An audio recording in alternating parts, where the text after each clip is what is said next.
Assalamualaikum warahmatullahi wabarakatuh. Berjumpa lagi dengan saya di Tugas Sejarah Indonesia. Kali ini saya akan membahas materi tentang tirani matahari terbit. Semoga apa yang saya sampaikan kali ini dapat dicerna dan ditangkap dengan baik oleh teman-teman sekalian.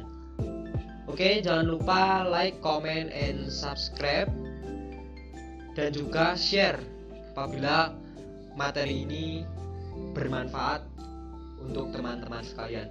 Langsung saja kita masuk ke materi. Stay tune. Kedatangan saudara tua, sebagaimana Jepang menyebut dirinya, mula-mula disambut dengan penuh harapan, tetapi kemudian mengecewakan rakyat. Meskipun demikian, pendudukan Jepang membuka sejarah baru bagi Indonesia. Subbab yang pertama yaitu kedatangan Jepang ke Indonesia. Materi yang pertama, masuknya Jepang ke Indonesia. Sejak pengeboman Pearl Harbor oleh Angkatan Perang Jepang pada 8 Desember 1941, serangan terus dilancarkan terhadap Angkatan Laut Amerika Serikat di Pasifik. Serangan-serangan itu seolah-olah tak dapat dibendung oleh Amerika Serikat. Materi yang kedua ada sambutan rakyat Indonesia. Kedatangan Jepang di Indonesia pada awalnya disambut dengan senang hati oleh rakyat Indonesia. Jepang dielulukan sebagai saudara tua yang dipandang dapat membebaskan bangsa Indonesia dari kekuasaan Belanda. Sikap simpatik bangsa Indonesia terhadap Jepang antara lain juga dipengaruhi oleh kepercayaan ramalan Jayabaya. Pembentukan pemerintahan militer. Yang pertama, pemerintahan militer Angkatan Darat, yaitu Tentara ke-25 Tommy Sudan untuk Sumatera, pusatnya di Bukit Tinggi. Yang kedua, ada pemerintahan militer Angkatan Darat, yaitu Tentara ke-16 Asamu Sudan untuk Jawa dan Madura. Yang ketiga, ada pemerintahan militer Angkatan Laut, yaitu Armada Selatan kedua untuk daerah Kalimantan, Sulawesi, dan Maluku. Materi yang keempat, Jepang juga membentuk pemerintahan sipil untuk mendukung kelancaran pemerintahan pendudukan Jepang yang bersifat militer. Jepang juga mengembangkan pemerintahan sipil. Pada bulan Agustus 1942, pemerintahan militer berusaha meningkatkan sistem pemerintahan, antara lain dengan mengeluarkan Undang-Undang Nomor 27 tentang aturan pemerintahan daerah dan dimantapkan dengan Undang-Undang Nomor 28 tentang pemerintahan Shu serta Tokubetsushi. Subbab yang kedua ada organisasi pergerakan massa pendudukan Jepang. Pertama, organisasi yang bersifat sosial kemasyarakatan. Ada gerakan 3A untuk mendapatkan dukungan rakyat Indonesia Jepang membentuk sebuah perkumpulan yang dinamakan gerakan 3A. Perkumpulan ini dibentuk pada tanggal 29 Maret 1942. Sesuai dengan namanya, perkumpulan ini memiliki 3 semboyan, yaitu Nippon Cahaya Asia, Nippon Pelindung Asia, dan Nippon Pemimpin Asia. Yang kedua, Jepang juga membentuk Pusat Tenaga Rakyat atau PUTRA. Gerakan 3A dinilai gagal oleh Jepang. Kemudian Jepang berusaha mengajak tokoh pergerakan nasional untuk meningkatkan kerjasama. Jepang kemudian mendirikan organisasi pemuda. Selanjutnya juga ada Majelis Islam A'la Indonesia atau MIAI dan Majelis Syuro Muslimin atau Masyumi. Berbeda dengan pemerintah Hindia Belanda yang cenderung anti terhadap umat Islam, Jepang lebih ingin bersahabat dengan umat Islam di Indonesia. Jepang sangat memerlukan kekuatan umat Islam untuk membantu melawan sekutu. Oleh karena itu, sebuah organisasi Islam MIAI yang cukup berpengaruh pada masa pemerintah kolonial Belanda, mulai dihidupkan kembali oleh pemerintah pendudukan Jepang. Pada tanggal 4 September 1942, MIAI diizinkan aktif kembali. Organisasi yang selanjutnya juga ada Jawa Hokokai. Tahun 1944, situasi perang Asia Timur Raya mulai berbalik. Tentara sekutu dapat mengalahkan tentara Jepang di berbagai tempat. Hal ini menyebabkan kedudukan Jepang di Indonesia semakin mengkhawatirkan. Oleh karena itu, Panglima Tentara ke-16, Jenderal Kumaikichi Harada, membentuk organisasi baru yang diberi nama Jawa Hokokai atau Himpunan Kebaktian Jawa. Adapun program-program kegiatan Jawa Hokokai yaitu sebagai berikut. Yang pertama, melaksanakan segala tindakan dengan nyata dan ikhlas demi pemerintah Jepang. Selanjutnya, yang kedua, memimpin rakyat untuk mengembangkan tenaganya berdasarkan semangat persaudaraan. Dan yang ketiga, memperkokoh pembelaan tanah air. Yang kedua juga, Jepang membentuk organisasi semi-militer. Apa saja organisasi semi-militer itu? Yang pertama ada pengerahan tenaga pemuda. Kelompok pemuda memegang peranan penting di Indonesia, apalagi melihat jumlahnya yang cukup besar. Menurut penilaian Jepang, para pemuda, apalagi yang tinggal di daerah pedesaan, belum terpengaruh oleh alam pikiran barat. Mereka secara fisik cukup kuat, semangat, dan pemberani. Yang kedua, organisasi Seinendan. Seinendan atau Korps Pemuda adalah organisasi para pemuda yang berusia 14 sampai dengan 22 tahun. Pada awalnya, anggota Seinendan 3.500 orang pemuda dari seluruh Jawa.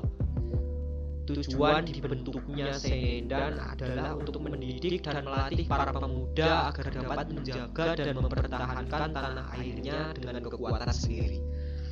Selanjutnya, Jepang juga membentuk Keibodan. Organisasi Keibodan atau Korps Kewaspadaan merupakan organisasi semi-militer yang anggotanya para pemuda yang berusia antara 25 sampai dengan 35 tahun.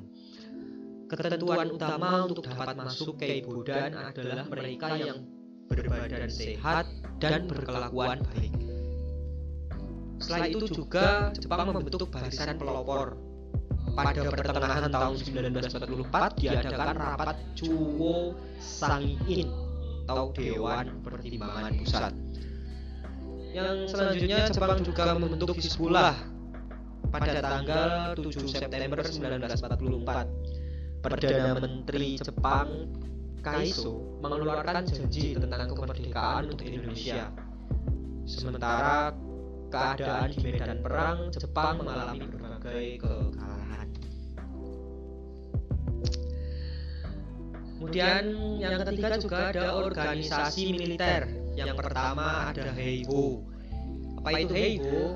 Heiho adalah pasukan pembantu. Adalah prajurit Indonesia yang langsung ditempatkan di dalam organisasi militer Jepang, baik angkatan darat maupun angkatan laut. Yang selanjutnya juga ada peta.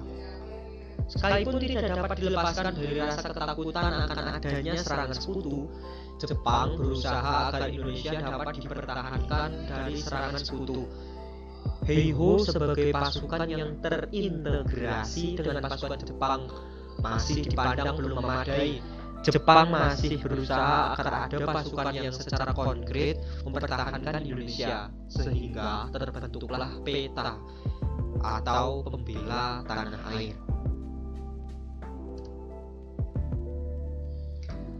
Kemudian subbab yang ketiga, pengerahan dan penindasan versus perlawanan.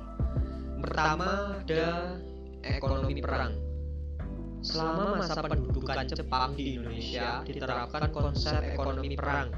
Artinya, semua kekuatan ekonomi di Indonesia digali untuk menopang kegiatan perang. Perlu dipahami bahwa sebelum memasuki Perang Dunia II, Jepang sudah berkembang menjadi negara industri dan sekaligus menjadi kelompok negara imperialis di Asia. Nah, selanjutnya ada pengendalian di bidang pendidikan dan kebudayaan.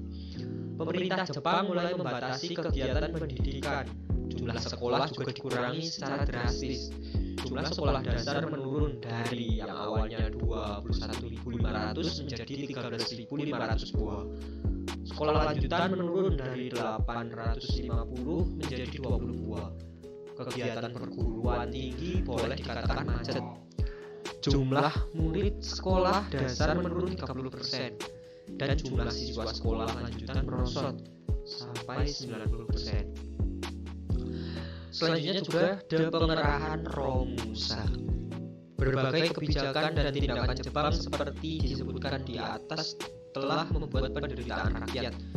Rakyat petani tidak dapat berbuat banyak kecuali harus tunduk kepada praktik-praktik tirani Jepang. Nah, itu ada gambar masyarakat Indonesia ketika sedang Romusa. Selanjutnya juga ada perang melawan sang tirani. Jepang yang mula-mula disambut dengan senang hati kemudian berubah menjadi kebencian. Rakyat bahkan lebih benci pada pemerintah Jepang daripada pemerintah kolonial Belanda. Jepang seringkali bertindak sewenang-wenang. Rakyat tidak bersalah ditangkap, ditahan, dan disiksa. Kekejaman itu dilakukan oleh Ken Petai atau polisi militer Jepang. Perlawanan bangsa Indonesia terhadap Jepang, yang pertama ada Aceh angkat senjata. Selanjutnya ada perlawanan di Singaparna, perlawanan di Indramayu, juga rakyat Kalimantan angkat senjata. Selanjutnya juga ada perlawanan rakyat Irian Barat dan Peta di Blitar angkat senjata. Nah, memasuki di subbab yang keempat, itu drama akhir sang tirani. Nah, di subbab yang keempat atau subbab yang terakhir ini, yang pertama akibat pendudukan Jepang di Indonesia. Yang pertama akibat di bidang politik. Dalam bidang politik, Jepang melakukan kebijakan dengan melarang penggunaan bahasa Belanda dan mewajibkan penggunaan bahasa Jepang. Selanjutnya juga ada akibat di keadaan sosial, budaya, dan ekonomi. Guna membiayai perang Pasifik, Jepang mengerahkan semua tenaga kerja dari Indonesia. Mereka dikerahkan untuk membuat benteng-benteng pertahanan. Mula-mula tenaga kerja dikerahkan dari Pulau Jawa yang padat penduduknya. Selanjutnya juga ada akibat di bidang pendidikan. Pada masa pendudukan Jepang, keadaan pendidikan di Indonesia semakin memburuk. Pendidikan tingkat dasar hanya satu, yaitu pendidikan 6 tahun. Dalam bidang birokrasi, dengan keluarnya Undang-Undang Nomor 27 tentang Aturan Pemerintahan Daerah dan Undang-Undang Nomor 28 tentang Aturan Pemerintah Shu dan Tokubetsushi, maka berakhirlah pemerintahan sementara. Nah, selanjutnya nih, Jepang juga memberikan janji kemerdekaan. Pada tahun 1944, Jepang terdesak. Angkatan Laut Amerika Serikat berhasil merebut kedudukan penting Kepulauan Mariana, sehingga jalan menuju Jepang semakin terbuka. Jenderal Hideki Tojo pun kemudian digantikan oleh Jenderal Kuniaki Kaiso sebagai Perdana Menteri. Nah, selanjutnya dibentuklah Panitia Persiapan Kemerdekaan Indonesia atau biasa kita sebut PPKI. BPUPKI kemudian dibubarkan setelah tugas-tugasnya selesai. Selanjutnya dibentuklah Panitia Persiapan Kemerdekaan Indonesia atau PPKI pada 7 Agustus 1945. Badan itu beranggotakan 21 orang. Mereka terdiri dari 12 orang wakil dari Jawa, 3 orang wakil dari Sumatera, dan 2 orang dari Sulawesi, dan masing-masing 1 orang dari Kalimantan, Sunda Kecil, Maluku, dan golongan penduduk Cina. Ditambah 6 orang tanpa izin dari pihak Jepang. Nah, materi-materi yang saya jelaskan tadi saya mengambil referensi dari wirahadi.com, materi sejarah Indonesia kelas 11 bab 5. Nah, akhirnya materi yang saya sampaikan selesai nih. Semoga apa yang saya sampaikan ini dapat bermanfaat dan mudah dicerna dan dipelajari dan juga dipahami oleh teman-teman sekalian. Apabila ada yang ingin bertanya atau belum jelas tentang materi yang tadi saya sampaikan, bisa kalian ketik di kolom komentar agar kami bisa menjawab pertanyaan dari teman-teman sekalian dan juga menjelaskan kembali materi-materi yang belum jelas. Semoga bermanfaat. Terima kasih telah menonton sampai akhir. Assalamualaikum warahmatullahi wabarakatuh.